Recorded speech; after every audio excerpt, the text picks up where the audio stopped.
All right, thank you, Taylor, for the introduction. I am all ready to go, so let's get going and ensure we have plenty of time for questions. So first of all, good afternoon, or evening, or morning to wherever you may be tuning in today. First and foremost, I hope each of you and your loved ones are staying safe and healthy during this difficult time. These are unprecedented times that we are going through, and it is more than okay to be unsure what the future holds. Today, I want to hopefully give some insight on my journey and how I can help you secure a non-tech job at a tech company. So who am I? My name is Shane Hillers. I graduated from the University of California, Santa Cruz in 2012. I entered college with the dream of being a writer and nothing else. I ended up being set up to graduate a year early in the tail end of the 2009 recession, which also ironically was in the middle of a questionable writer strike that was dramatically downsizing the profession I set my eyes on. So I decided to stay an additional year, add a double major in economics, which bought me time, but also valuable connections I still use today. Today, I lead the go-to-market strategy for the G Suite sales team at Google Cloud. There are bits and pieces I've taken from each of my jobs that led me to where I am today, including being a ride operator at the Boardwalk. I still live in Santa Cruz today, Capitola technically. I wanted to move to a city right after college, but after sticking for a couple years and coming from a desert, I just couldn't walk away, even if that means a longer commute. I'm continuously looking for the next challenge in my career, but I do eventually want to start my own business, and maybe with this extra time, I can maybe write a novel or a screenplay. So, question a lot of people ask me is, so what got to me where I am today? My parents owned a bakery growing up, so working at a college cafe was a natural fit. This easily translated to retail management, where I oversaw everything from cosmetics to grocery to loss prevention. I got very interested in the sales data Target provided and excelled at my roles because it was an in-demand skill set. After 3 years of retail and close to burnout, I got serious about networking and was able to translate my product knowledge and interest in numbers to working in e-commerce and helping niche companies optimize their presence online. 18 months, I had built strong connections within the tech community and was eventually asked to interview for a new team forming at Google. Today, I work across the entire Google Cloud organization to help make our customers get the best experience out of the G Suite platform. Roles I usually don't list and you won't see on here today, but I probably learned some of the most skills from is for 4 summers, I was a lifeguard. I did a program helping Japanese students perfect their English. 3 months at the Boardwalk. A summer I spent teaching creative writing at Stanford, and I even spent a couple seasons working for the Santa Cruz Warriors when they first opened. So just to start with an agenda, what are we going to review today? I want to share why you should explore a role at a tech company, how you should look at your current experience, and then review the process that tech companies use to hire great employees. And then I do want to finish on how COVID-19 impacts the job market for recent grads. And then hopefully we can have plenty of time for questions. So given any webinar or any presentation, you always have to transition with quotes. So I think to start off, I really enjoy this one by Albert Einstein. It has become abundantly obvious that our technology has exceeded our humanity. When you think why you should work at a tech company is really understanding where the future is going and where the world is evolving.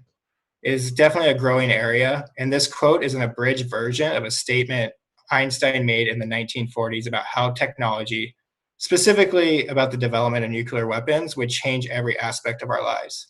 Today, technology has become parts of every aspect of our lives for mostly good, and companies are taking notice on how this can make them more efficient, which leads to higher profits. So I think everyone here is interested or wants to work in tech somehow, but may not have the technical aspects.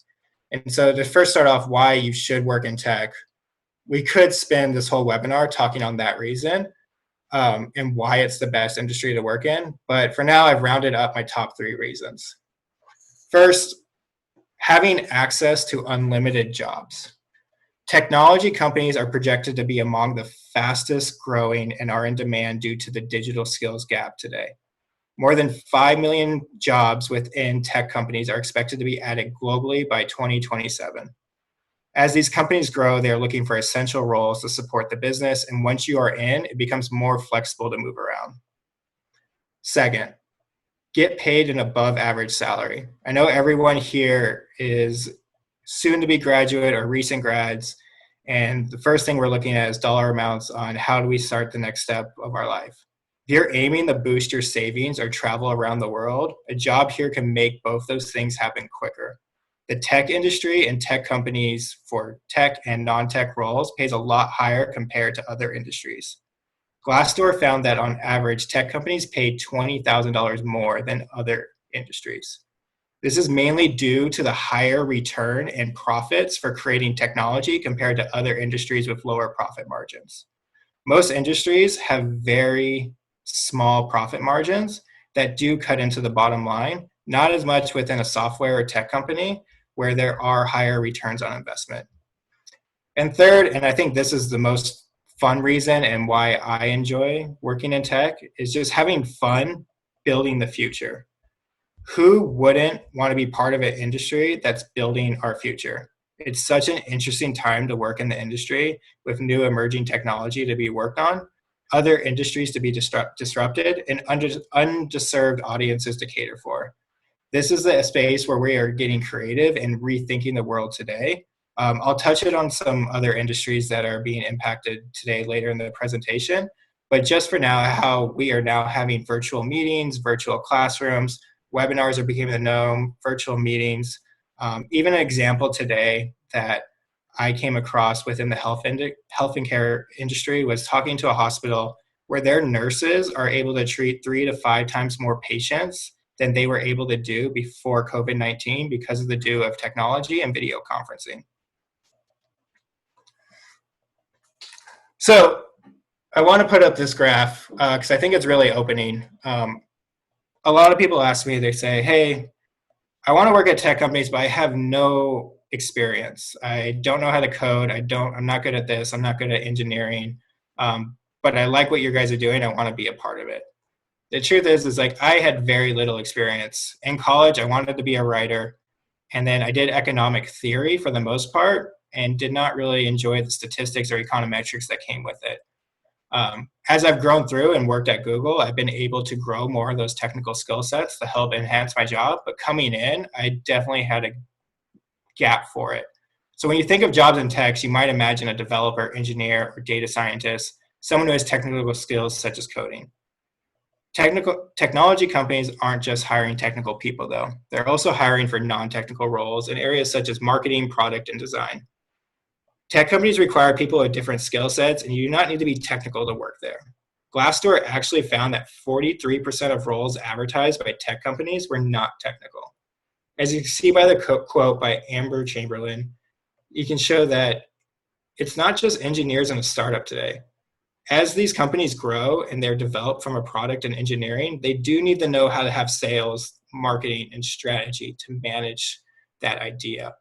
There's no need of creating a great product if you can't get it out there and help people with it.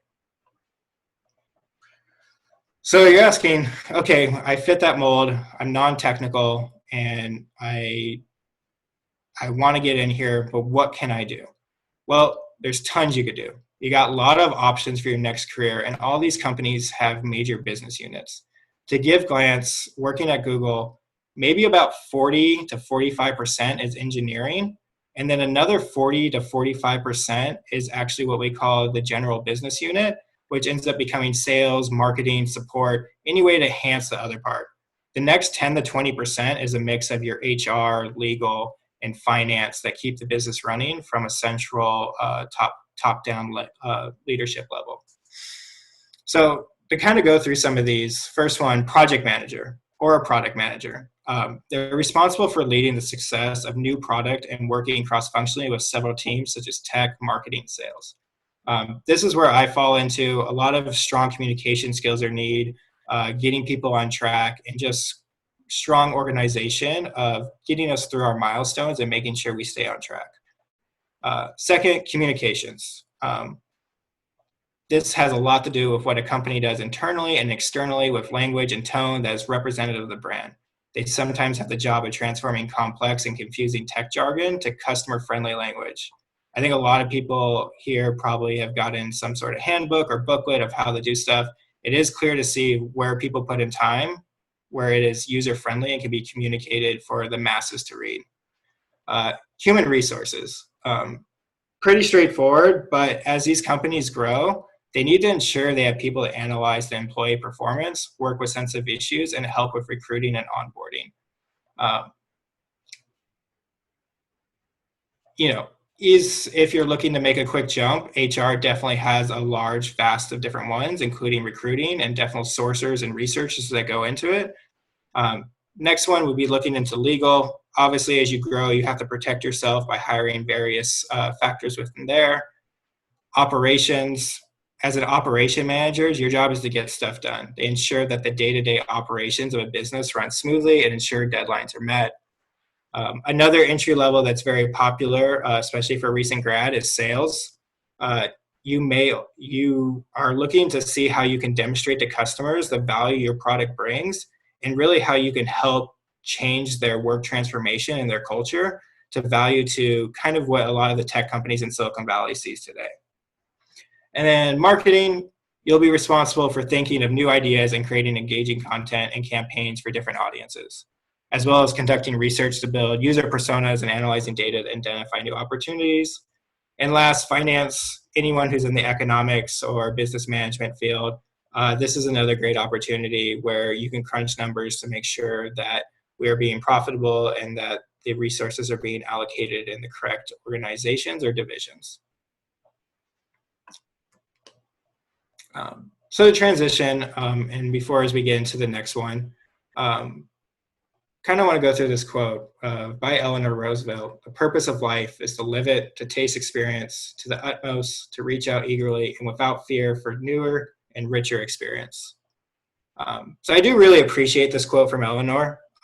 Each of you are about to graduate and look for careers in various markets, but most of you, it will not come out how you visioned in your mind.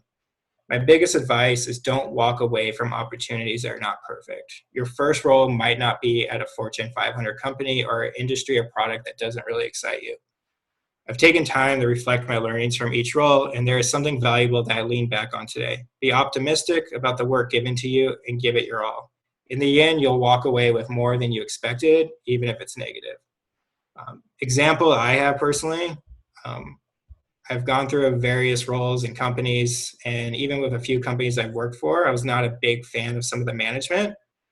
But as I lead a team today, it really makes me take note and reflect that what I need to not do and what I did not like in those various companies. And it has really helped me become a more effective leader. So 30%. With an ever-increasing number of career choices, 30% of the workforce will now change career or jobs every 12 months. The average person will change careers 5 to 7 times through their working life according to career change statistics. By the age of 42, you may already have had about 10 jobs. This is the new normal for your generation. Each of these roles is going to become a puzzle piece that you will be responsible for putting together and figuring out what that opportunity is and what really you are passionate about and find that dream opportunity. It is okay to jump around. I have this conversation pretty regularly with my dad and extended family members where their generation is your first job, that was your career, and you built up through it. Today, it is more than fine. It is the normal within my position to see people come and go every 12, 18, 24 months. We hire people and we invest in them to the need now, and then we push them to promote and move on to the next opportunity as a celebration, as a win, not as a gap or a diss to the company, which previous generations have expected. So step one, or I guess take a step back, is well, as you're getting started and you're looking through this, I'm going to ask each of you to review your current experience. Step one, inventory your career raw materials. Few people appreciate the full scope of what they bring to the table. Get started by listing as many of your experiences, skills, accolades, and past wins as possible. This is going to be a long list, and that's okay. I'm not suggesting you send this whole document, well, anywhere. It's a jumping off point, and you want the list to be extensive if possible before you start cutting it down.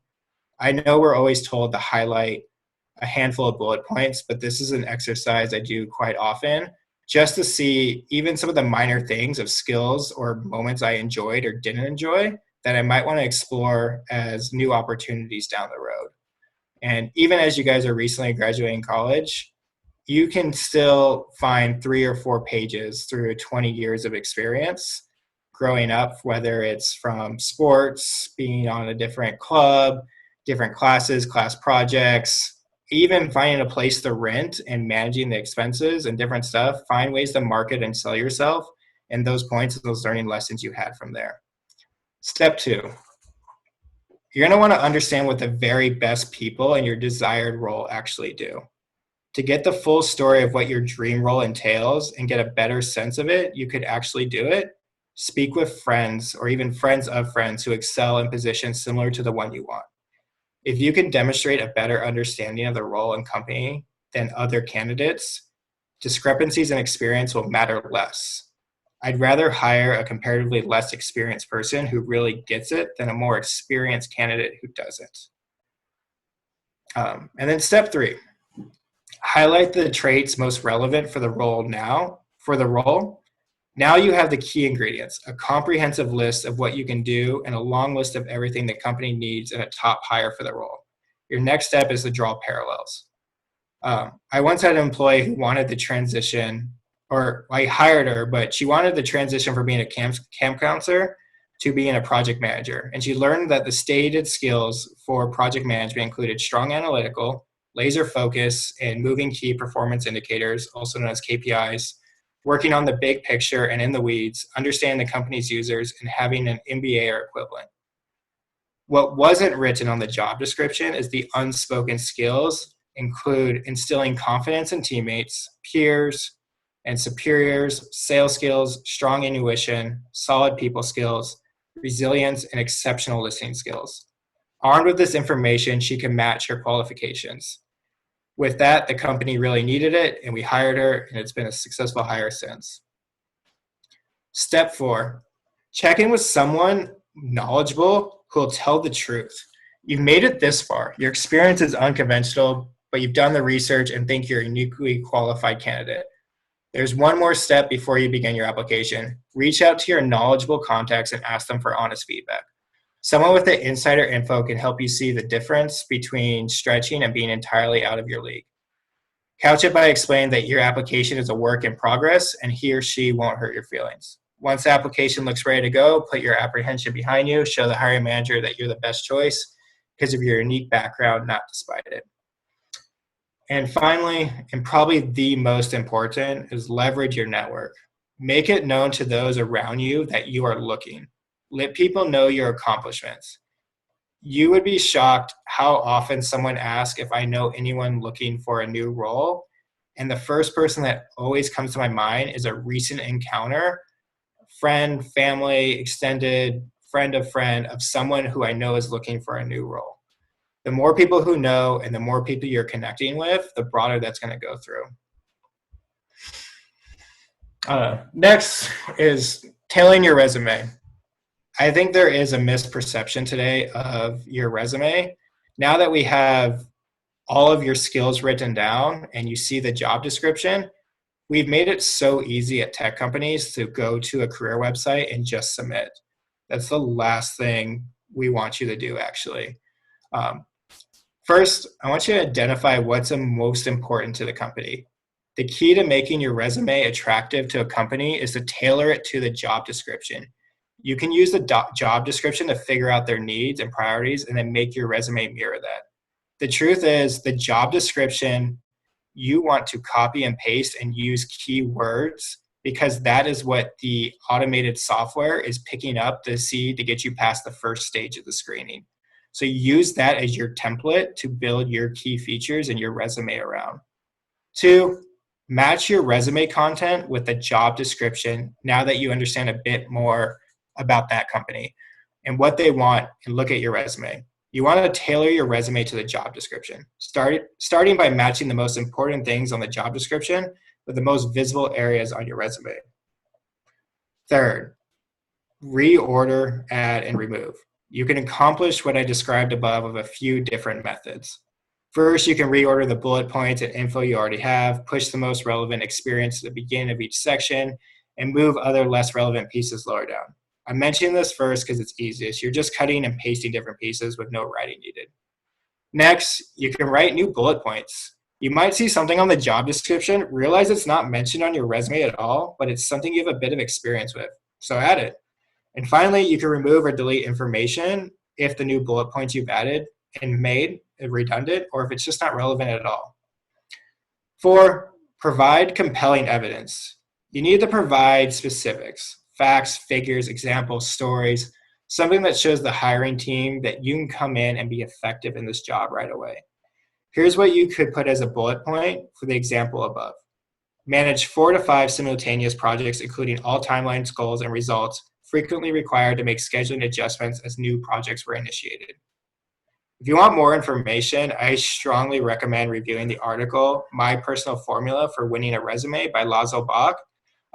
FYI, he's the former VP of People Operations at Google, and he really built the model of how HR and hiring is looked at tech companies and other industries today. Number 5, review everything. Once you're comfortable that you've covered everything possible on your resume in terms of what the job description asks for, do what the hiring manager would do, lay your resume side by side with the job description and glance through it.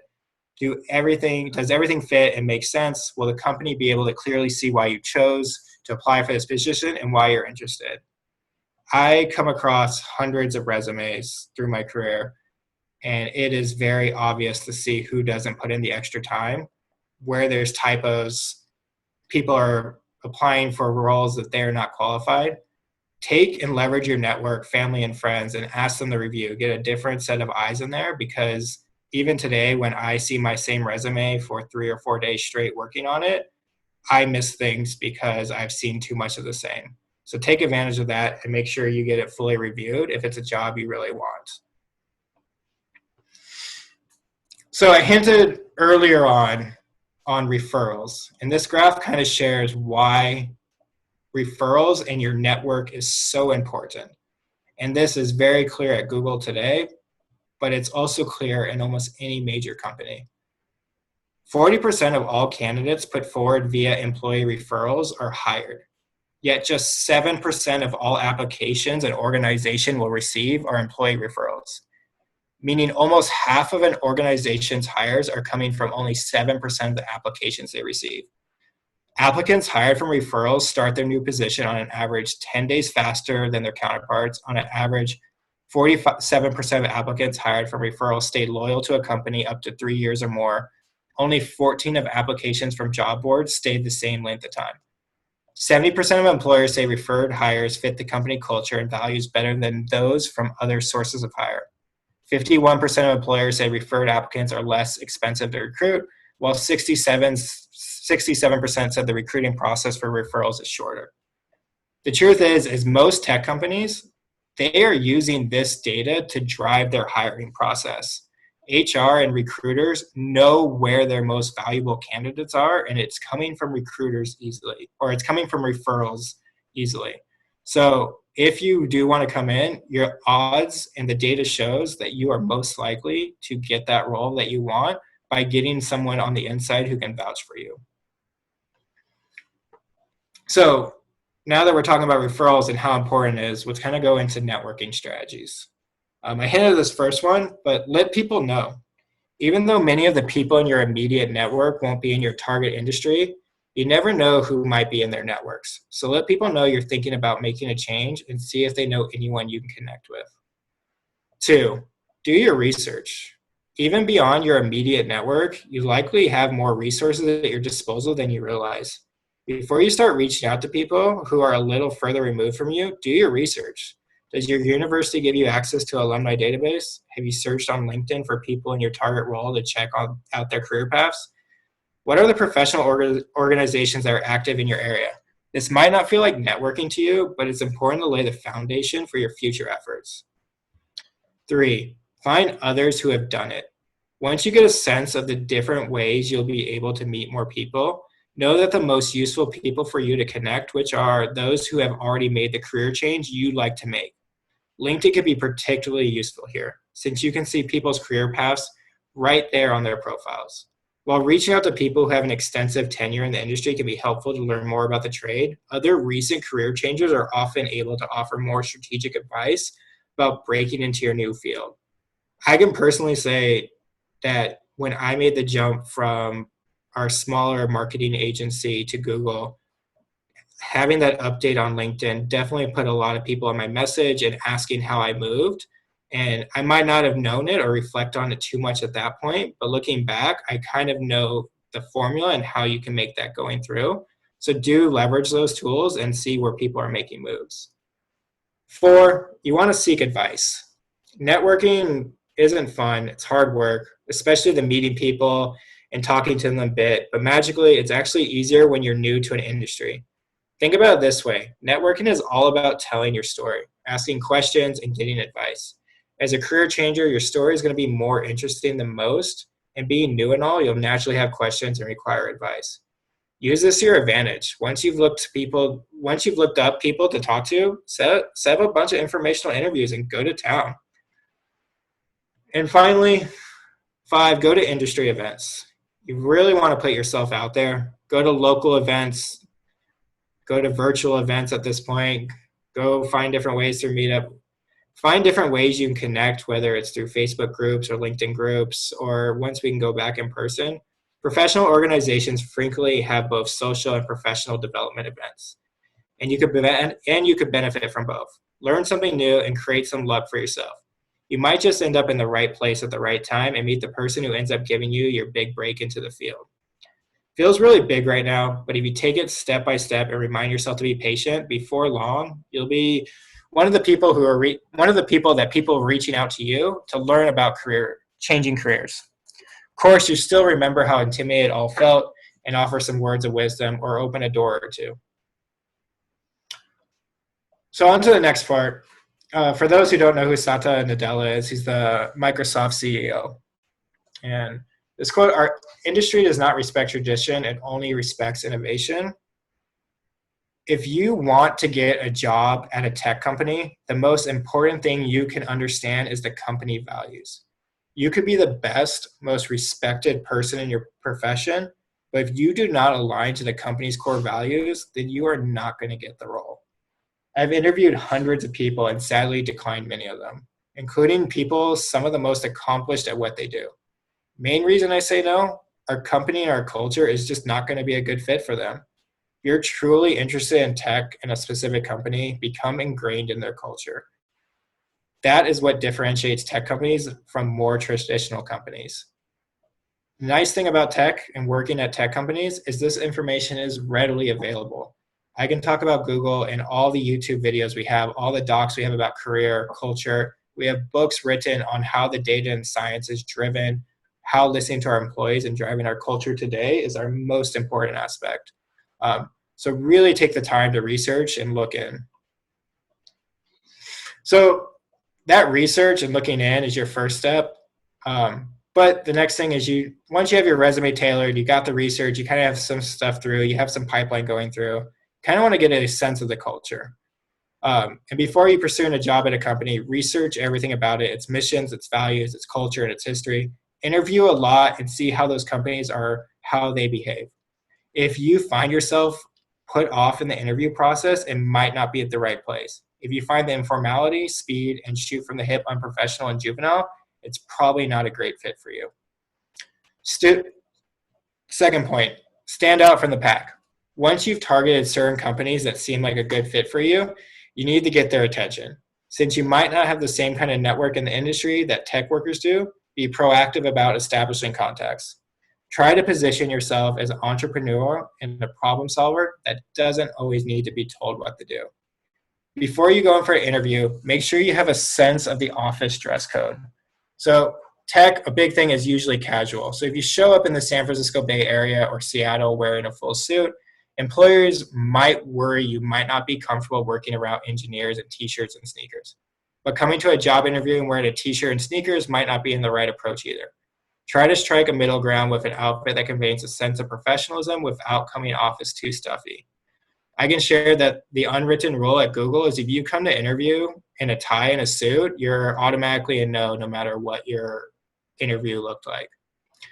Showing your ability to work independently and being open to solve problems in new and creative ways can help get your foot in the door.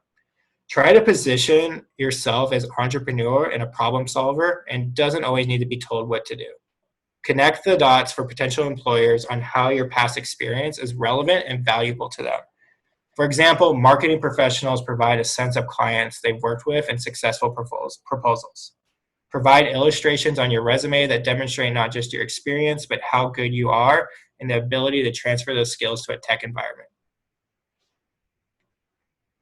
Many tech companies, so next part is you want to show that you can pivot. Many tech companies take an all hands on deck approach on getting stuff done. Employees at tech companies are often expected to roll up their sleeves to get everything done. They don't typically rely on consultants or have a big staff to work for them. Try to showcase your ability to be adaptable in the interview and bring up specific examples from your work history. Tech companies tend to look for more flexible, resilient, and more adaptable people, whereas the company and industry doing the same thing the same way are looking for someone who can learn the rules and then follow them. I think looking at all these points, and I can go into common mistakes they see later, but when I am hiring someone at Google, I really do look at the experience and I do look how things have changed and where things have come from.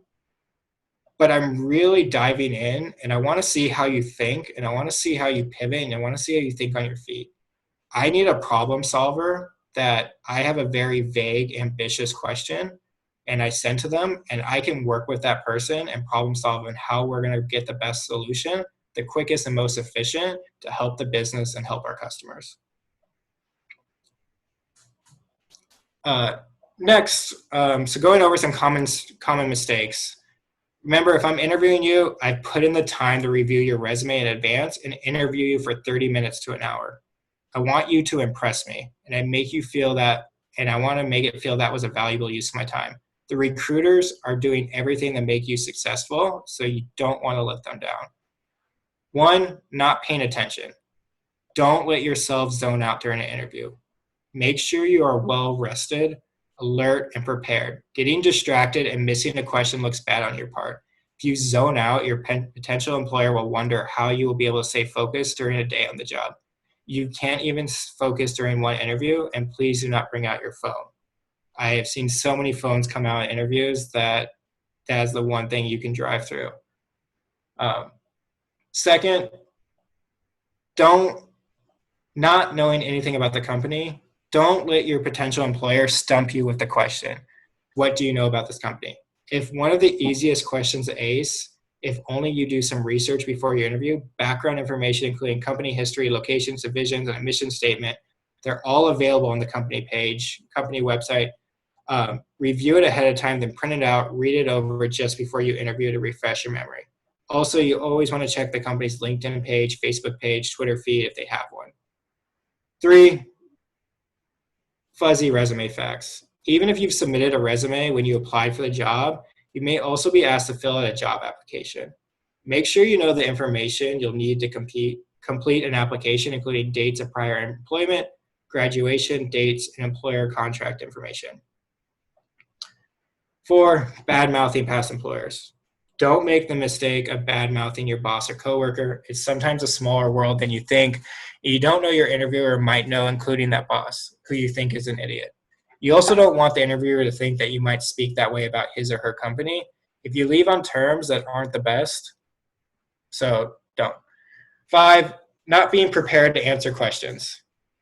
Your interviewer is probably going to ask you more than just the basics about where you worked and when. To get a feel of your aptitude for a job, your interviewer is going to take advantage of the allotted time and flesh out everything or he or she needs to know about you as an employee. Working and interviewing and reviewing candidates throughout time, anytime you get an interview, take it as serious as you can and take it as an experience and try to learn something from it. Give it your best effort, because even for tech companies and non-tech companies, for either role across, Silicon Valley and your job market and the industry you go into is a small world. I thought like there's 7 billion people in the world. I can screw up on a couple situations. I don't need to take this serious. Everyone has some sort of connection for how connected we are today. And I will tell you, we do our research and we can find out where you previously interviewed and we can figure out that as an impression to go through. So leaving on that, take every moment seriously, every interview. That's people's time that you want to value and you want to make sure you leave on a good impression because a role might, even though you might not get the role from one, you might be suited and fit for another one based off that's better fit to your skill set. So the next one I want to go over is I want to throw this infographic, and I think this is very valuable for where everyone here is probably going to be going through in their life. I've been through many transitions in my life, and when I've learned the technique I'm going to share with you, you'll look at this diagram in a very different way and approach change and transition from a very different perspective. Whether it's been relationships, jobs, losing a friend, or in sports, you can take this technique and embed it into your thinking and behaviors for very different results. When we look at the diagram just before the figures begin to fall from the edge, they experience happiness, then fear, threat, and guilt before hitting depression. Our minds are very powerful, and when we give ourselves a reason to believe, we can choose differently. We find the motivation to choose differently. I've created a choice for you to consider. All you have to do is give yourself permission or a reason to consider and take that choice. In my mind, I built that bridge and avoided the fear, threat, and guilt, and most certainly depression, and found acceptance and moving forward quickly and with purpose. The Valley of Despair, looking into it, was brought up to me personally 2 or 3 years ago, and we look at it as a project management, but I also look at it as a career progression. Everything starts off with you getting really excited about your next adventure, and you hit a tipping point where things are great. But as you kind of drop down to your fear, threat, and guilt, you're really challenged personally. And you need to kind of decide because as you know less and you're trying to figure it out, you do hit a bottom point where you don't think you're capable of this. And within the job search, this is going to happen. You're going to send out hundreds of resumes. You're going to be excited. You just graduated. You're on cloud nine and you want to get there. But then you're not going to hear back on a few roles. And you're not going to hear back on 20 roles. At one point, you're going to hit and you think it's over and never is going to happen. At that point, and that bottom point, once you get that small win, that's when you want to build through and get yourself out of the valley of despair. Leverage your network, leverage your connections, always pivot when you see things differently and keep yourself optimistic and you'll be able to get out of it.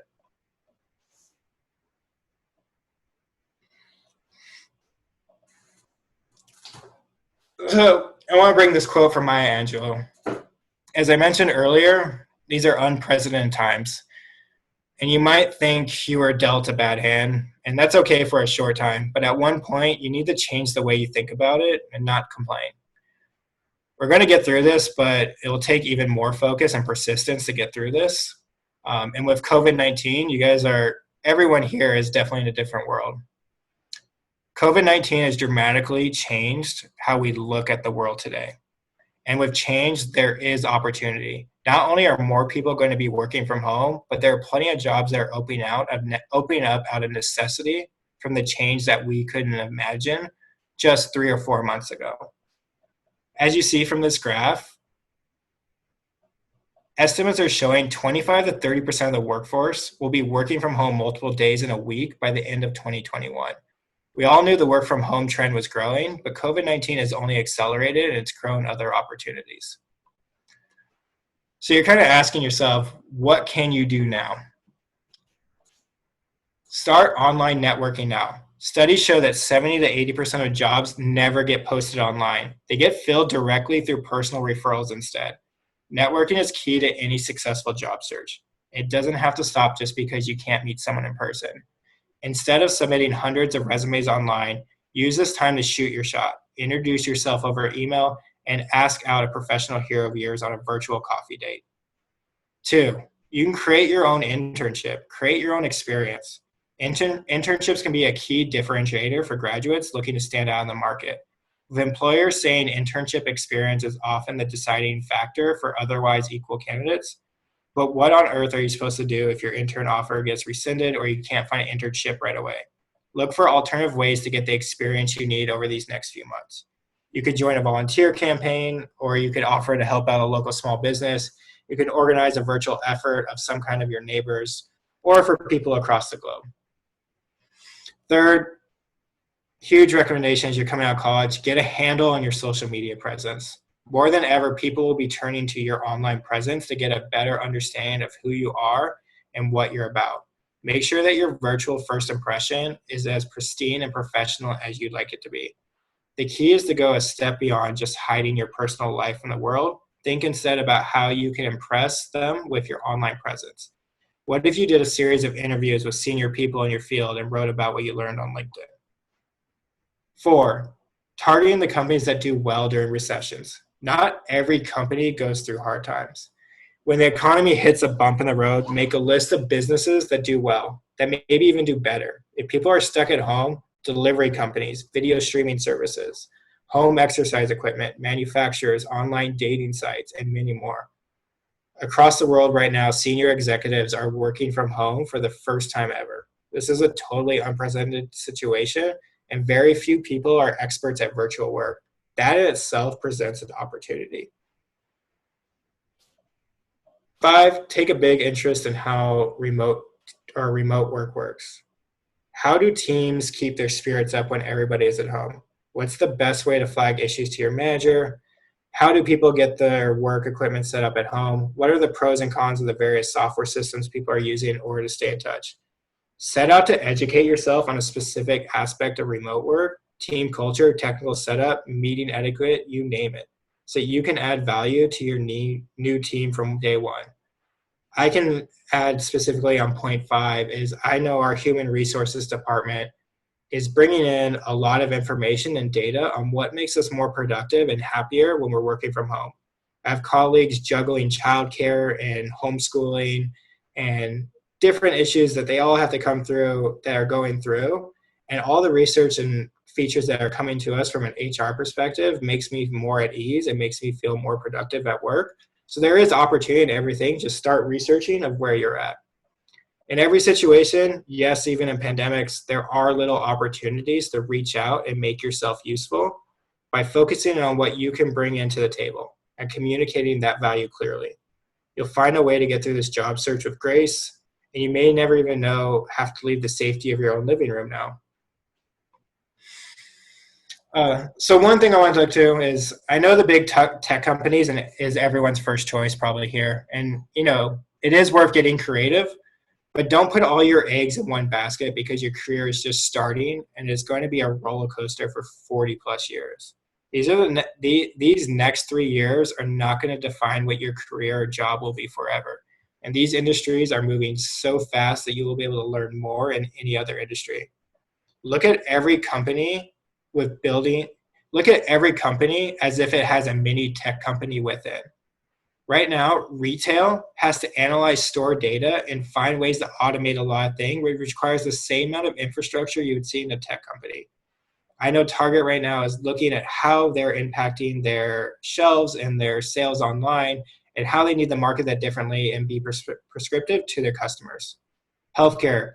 Nurses and doctors are sharing they're able to see 3 to 5 as many patients a day than they used to because of video conferencing. This is a new world that opens up many other jobs that has a tech aspect to help increase our essential workers on the front lines. Education. As you guys have probably all seen today, we're going to see a large focus and pivot to virtual learning and redefine a model that is as old as the first school.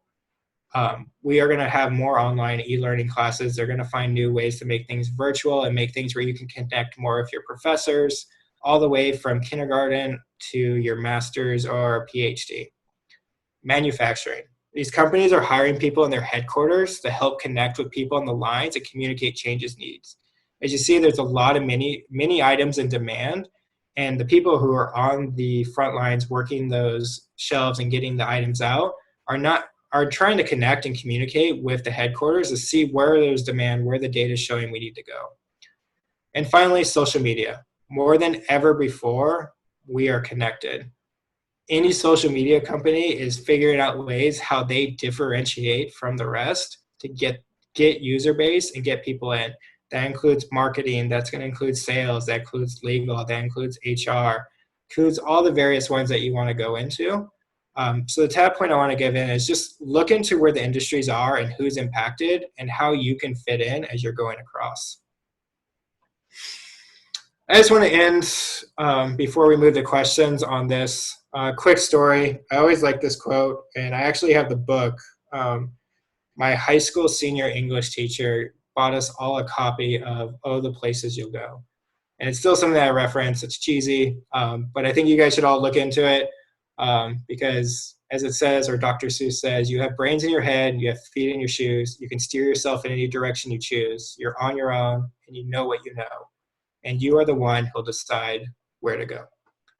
So on that note, Taylor, I'll hand you off to Q&A. I did put my LinkedIn here, and I also linked to my firsthand application, but we can start taking questions, I believe.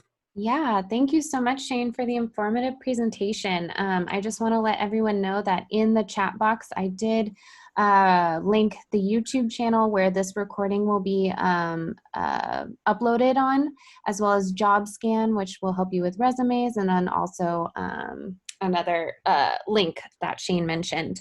And I also just want to say that Firsthand is the career advice network for our campus. So it's where you can connect with alumni in different industries, and you can find that on the UC Santa Cruz website. So our first question of the day, I'm just going to jump into what we have here, and it's how should you respond when recruiters ask if you've been interviewing with other companies? Excellent question. My advice is make it known and be transparent and open within tech companies and even other industries that you're interviewing. If you don't have something else on the table or you're not showing a drive or initiative, that recruiter is going to take their time and be a little bit more patient with you and maybe prioritize other ones. If you are being sought after and it's being a competitive thing, these companies do not want to lose. So you will be highly prioritized and they will put you at the front of the line and move forward. And usually when they move forward, even just from a psychological standpoint, the perception is this person is wanted by someone else. And so that's only going to help your chances from a sourcing, recruiting, and a hiring aspect. So my advice would be just make it known. Thank you. Another question is, what is the likelihood of getting a job without the preferred experience? What about if you don't have the degree in the field that you're looking for?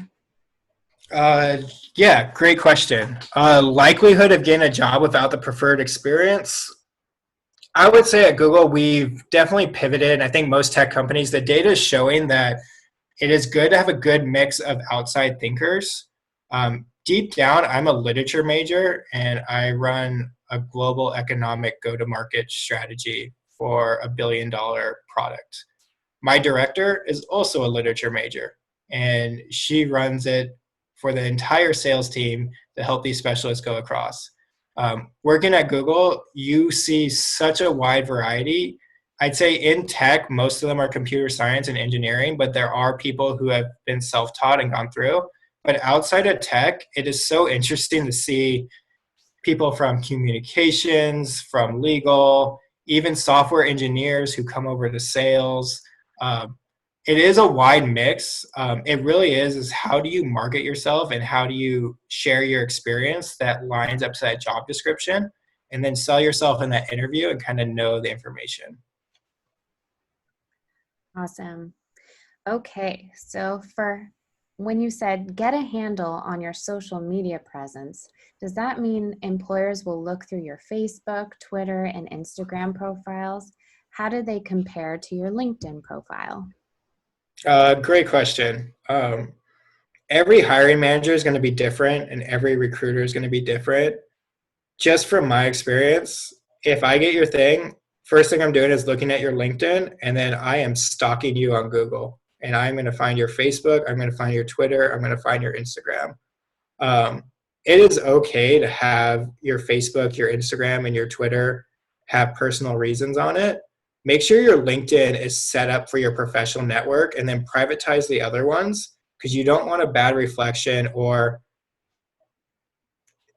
the smallest thing could show up where you might have liked McDonald's on your Facebook and that stands out, and your hiring manager is anti fast food or a corporate chain. There's small things like that you don't want to have impact your impression. So understand, as you're moving your career into a professional network, know that there is a time and a place for each one, and there's a difference. And it does impact your search. We are told not to look into that, but it is an impact that does look into it, and it can change your odds going through it. Got it. Okay, so would you mind sharing more detail on the Google's hiring process? And do other tech companies hold similar hiring structures? Yeah, so do other tech companies hold? Yeah, so I hinted on it. I saw someone ask a question. Lazo Bach was our VP of People Operations, and it's moved to Eileen Audubon. And they really have defined a process that was fully data-driven. The way it goes through is we do prioritize referrals, and we are incentivized internally to get referrals, and those are always put at the top front of the line. And then screening is done based off, recruiters will proactively reach out on LinkedIn looking for keywords, or they'll try to hunt people who didn't think were looking. The career portal is our least efficient way that goes through. But after you get through this part, the recruiter is going to call you and ask if you're interested. And then they're going to screen you. And they're going to say, okay, this is where you stand. And they're going to just pretty much do a quick spot check of your resume to the job description and sign it off.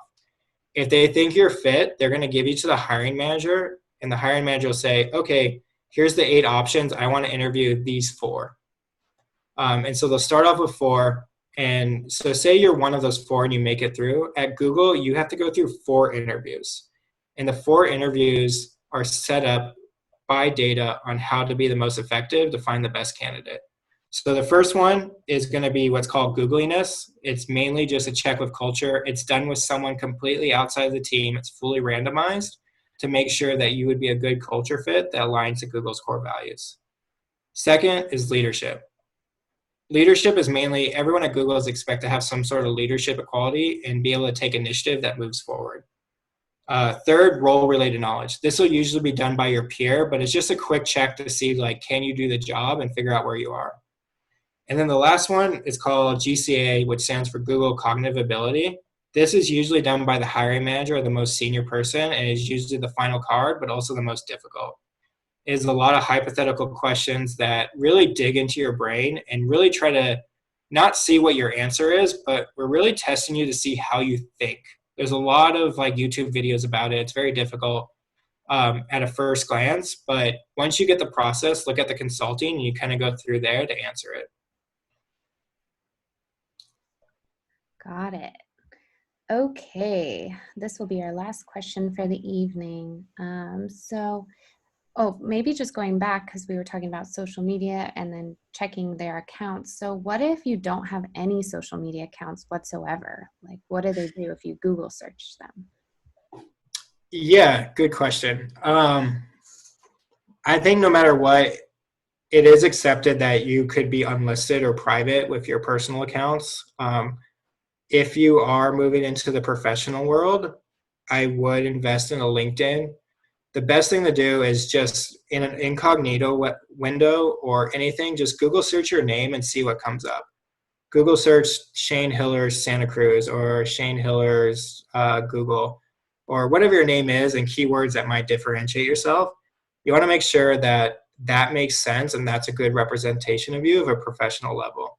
And then if it isn't, then you want to look at what other ways you can do to boost it up and make sure you can kind of get your best representation at the top. Thank you so much. So like I mentioned before, we will be posting this recording on the Career Success YouTube channel, and we'll probably get it up within the next couple of days. I linked that in the chat box.